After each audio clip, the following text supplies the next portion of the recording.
Hello and welcome to Connect and Collaborate. I'm Alex Hopkins, your on-air producer, and I am super excited for today's show. I have in studio with me Chris Grenade Legs Bowser. He is the founder of Heroes Meeting Heroes. How are you, Chris? I am wonderful. How are you? Fantastic. Thank you so much for joining me. I really appreciate it. Thanks for having me. I'm glad to be here. Absolutely.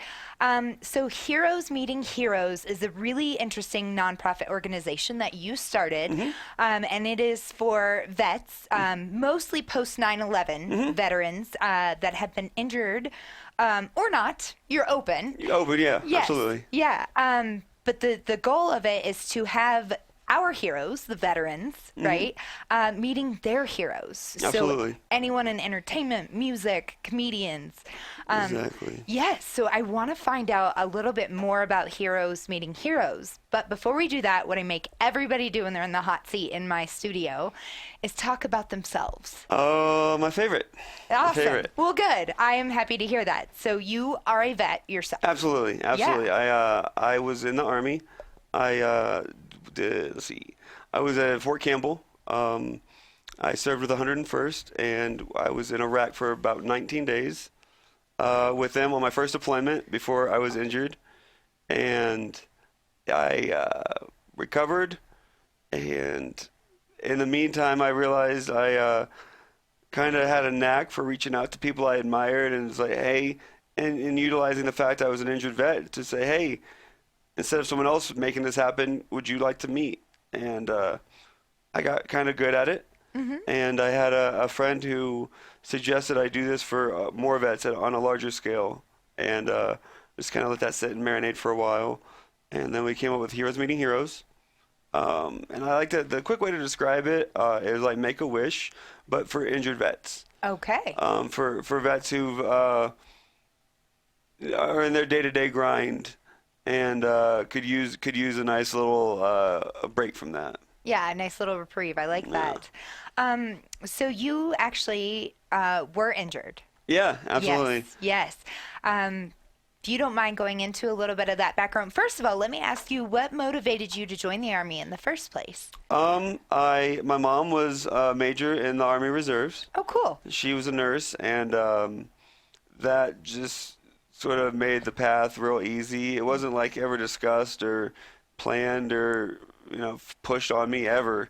Yeah. But I was dating a girl at the time, and we were breaking up, and she was deciding to go to the military. And so when the recruiter came out to talk to her, I kind of overheard all of it, and I was just like, I want to join too.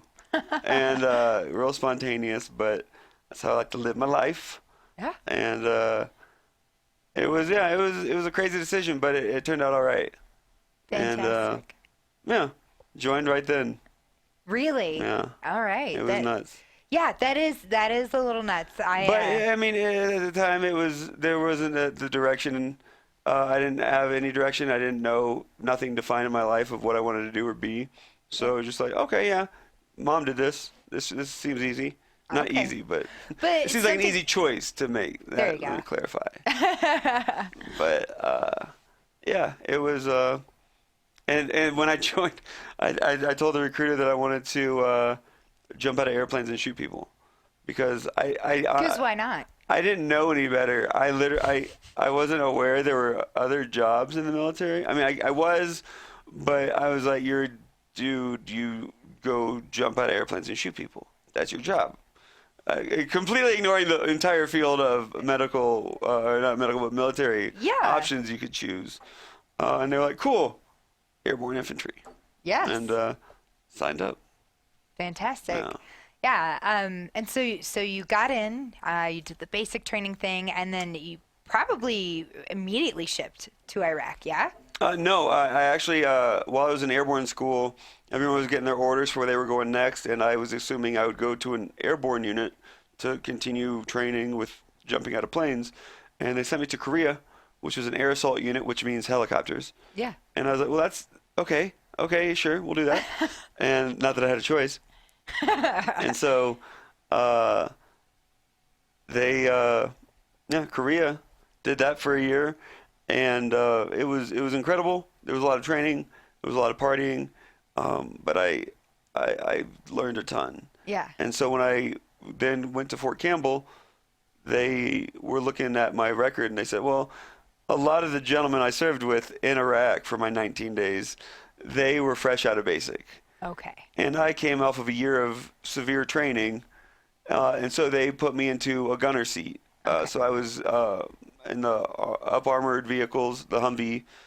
I had a Mark 19 grenade launcher, which is automatic belt-fed grenade launcher. It's Okay. destruction.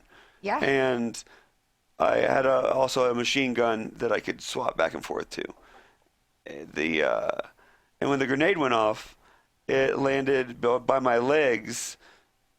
It landed in between. Okay, the way it went was, whenever we're traveling, I would sit down with my head lowered to the roof, Okay. right? Not Yeah. fully standing out of the roof, but just with my head popping out. Right. And I would just sort of be sitting on a box of 75 extra grenades. Okay. And then there were another box as well. So Yeah. well, no, I'm sorry. There were the 75 that I had that I was sitting on and the 75 that were loaded. Yes. So, had I not caught the severe damage I did, the box that was directly behind my legs, filled with grenades, would have likely gone off. Yeah. So that's also been part of my mental reasoning as to why I'm fine with everything the way it went. Yeah. A lot of vets who go through severe situations, they have survivor's guilt, a lot of what ifs, and I actively, anytime I find myself doing that, which is very rare, I just stop myself and be like, serves no purpose. Yeah. And I try to advocate that for others, like, hey, you're here. It was meant to be the way it is by whatever powers be. Yes. So let's just appreciate that and try and heal. Exactly. Which is a really, really tough spot to be in mentally. And I would like to say here, survivor's guilt is a tough mental block to overcome. Yeah. I'm sure a lot of vets deal with that, but also people that have been in car accidents. Absolutely. Yes. I'm a huge advocate of this. People want to associate PTSD with only being military based, and that's far from the truth. Yeah. And I love being the dude who got blown up, correcting people. Like, no. Whoever that person is, that got hit by a train and now fears trains, or doesn't fear, got hit by a semi and they don't. That is valid. Yeah. It's valid. It's their trauma is just as traumatic as my trauma is to me. Yes. It's not a competition. It's not who can have it the worst. It's about trying to get us all back up to where we're not swimming, we're not drowning. Right. To where we're afloat. Yes. And a lot of people, they're stuck. And a lot of that. It's a big chain of things, but a lot of that ties into ego and pride. And a lot of that's because you're told in the military, when you have a problem, drink water, take Tylenol, face out, pull security. That's all. You'll be fine. Yeah. You're fine. You're a killing machine. You're good to go. You don't need anything. And then you've got that mindset, and you go to the VA, and they ask you what's wrong with you, so they can diagnose you and compensate you for it, and treat you for it. And everyone's just like, no, I'm fine. And I did a real good job of avoiding that, but I didn't realize how bad my PTSD had gotten until years down the road. Yeah. I got to the point where I was almost crying daily. Yeah. I felt like at my best moment throughout my day, I was still holding back tears. Wow. And it was like, that's not normal. Yeah. And I mean, it's okay that it happened. I'm not trying to diss that. It happened. But that wasn't how I used to be before my injury. Right. And that's when I realized that I needed to do something about it. And that's when I went into a therapist. And it was my third attempt at therapy, because I tried it the first time to appease my family, and I wasn't committed. I tried it a second time, and I felt like the guy was just talking. He was just asking a question, and I would ramble until he finally asked the right question, and that unlocked a mental barrier for me, and it was massive. Then the third time, I clicked with the therapist, and the floodgates opened. Yeah. Years of holding it back and toughing it out and manning up, all the toxic, gross stuff that we're taught to do. I just it came out. Yeah. And therapist was a little overwhelmed. She's like, "Oh, okay, cool. Two things.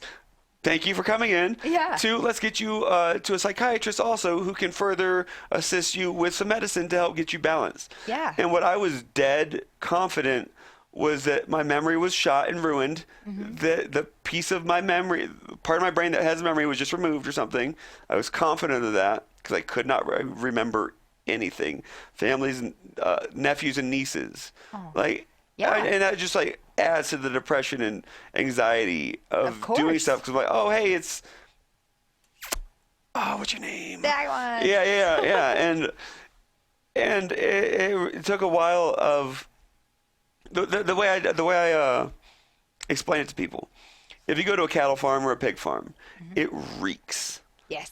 And after you stay there for a while, you don't smell it anymore because you've grown numb to it.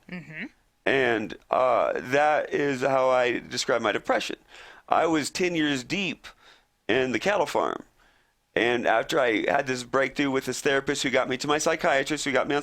And first, I am not a fan of the pharmaceutical industry at all. I moved to Colorado for a reason. And I need to put that out there because I'm not Mr. Let's try all the drugs that they want to give us. Like, Yeah. I was reluctant. I finally tried it, and they put me on Zoloft, and it was that first fresh breath of air out of the cattle farm. Right. Someone took me to where there are no cattle, and they said, "Now breathe," and I was like, "Oh, this is how it used to be." Yeah. And then it takes a little bit of time to get to your system, Yes. and but that journey just every day was getting better because I was on zero serotonin, and just that first day, I mean, granted, it was probably the placebo effect. There's a little bit of that, and but yeah, it was just an upward journey of greatness. Like I was just every day You getting felt better. amazing. Yeah. I didn't have this burden I was carrying every day. Yeah. And so I like to look at it as a little rain cloud over my head. exactly the Yeah. medicine helped the sunshine. Yeah. And it took a few months of getting the right dose to where I felt, because I felt great. They were like, well, let's bump it up a little and see if you're okay, because they started me real low. Yeah. And I got to where I was like, man, I'm feeling great. got to a point where I was feeling almost numb from feeling great. Yes. And so I backed it down. Which is the other side of that. You have to be careful with going too far. Exactly. Yeah. And being and communicating and talking about it and all that good stuff. Being open, which a lot of dudes, which are a lot of the military, love the women they serve, appreciate all of it. But a lot of this stuff is these strong-minded dudes who are refusing to open up. Yeah. And it sucks. But like, get those tears out, make progression. You don't just sit and wallow. Like I did years of that. Yeah. Years. First few years, I didn't realize it. Didn't even know. I thought I was fine. Yeah. I was this, but I was still not great.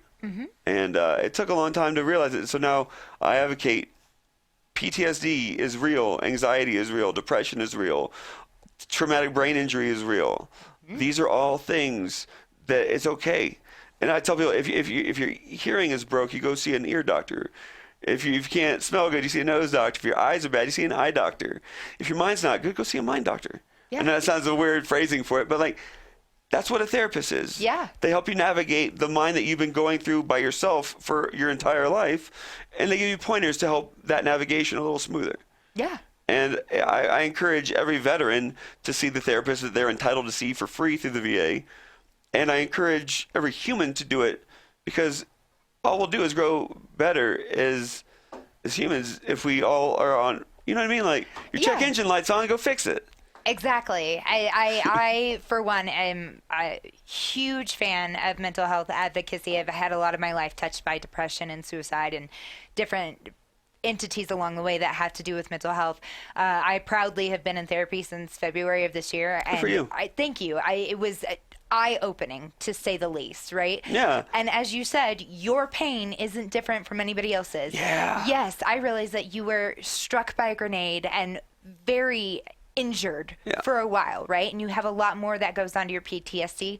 That doesn't take away from my pain and my struggles. Exactly. And it's not a contest. Right. Our society is very messed up on a lot of issues. And I won't get into them, but one of them is that we feel like everything has to be a contest. Yeah. And it's not. You can compare notes. Of course. Grow and learn from each other, but let's all just focus on up. Yeah. Let's focus on up and pulling each other up with us. Exactly. And a lot of that is ending the mental health stigma by talking about it. Yes. And that's why I take my position of the dude who got blown up and is a big metalhead looking guy, bearded, hairy guy, who you don't expect to be like, oh, dude, I was crying every day, or that commercial really messes me up emotionally, to be able to talk about things so openly. Yeah. And they're just like, what? It's just like, it's okay. It's better to be human than a military robot. I love that. I love that. It really is. And your families will appreciate it. Your relationships will appreciate it. Your spouses. Yeah. Everything will grow as you grow. But if you're not at 100, it's hard to put out 100 to everything else. And Absolutely. the closer you get to 100, the better everything else grows. It's like water in a plant. Yeah. Exactly. Yeah. We all thirst for that. And speaking of like getting the word out there and helping other people, heroes meeting heroes, man. Yeah. Super cool. I love this idea.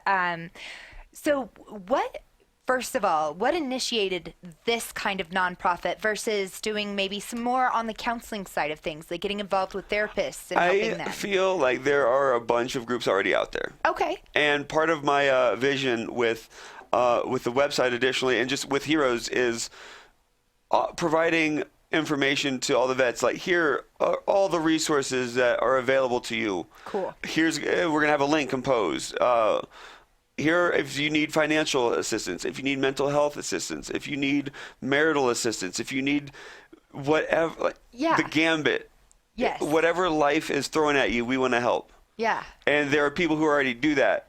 And so instead of trying to throw our hat into that ring, I'm going to work on the networking that I'm very decent at. And I'm going to apply that with what we do while still trying to uplift every other program out there. Yeah. And it's one of the weird things when you're the founder of a nonprofit. You're supposed to be, hey, everyone, here's this and this, and, look at us. Yeah. And I'm like, look at us, but also give these folks a gander. Yeah. Take a moment. Yeah. Yeah. Familiarize yourself with what else is out there, and you'll be surprised. There's Colorado-based programs for hunting and fishing. Not my thing particularly. However, I support it because it's supporting vets. Yeah. It's getting them out. It's getting them out of their day-to-day grind, and that's kind of what Heroes' mission is. Life sucks. It does. And when you factor in the military issues that come with it and dealing with the military folk after you get out, which can be frustrating for some, it's nice to have a getaway. It's nice to just get out, be appreciated, get a VIP experience with someone that you admire and respect. Yeah. And know that they give a crap back, because it's so great. That is great. It's awesome. That is awesome. And I like that you took, you honed in on your skills, right? You have those people skills and you have those go-getter skills to put yourself in front of these celebrities. Hey, notice me. I have this organization. Come help us out. So how has that been for you so far? Tell me about a few of the events that you've held. It's been wonderful. Yeah. I hail from Indiana. Yes. And I've got my friend Dennis. He is just wrangling all Indiana things for me, and just a lifesaver. He's got amazing connections in the industry. He's a networker. He gets stuff done. And so he's been helping me with all the things there. A while back, he helped me with an event got to how do I say this?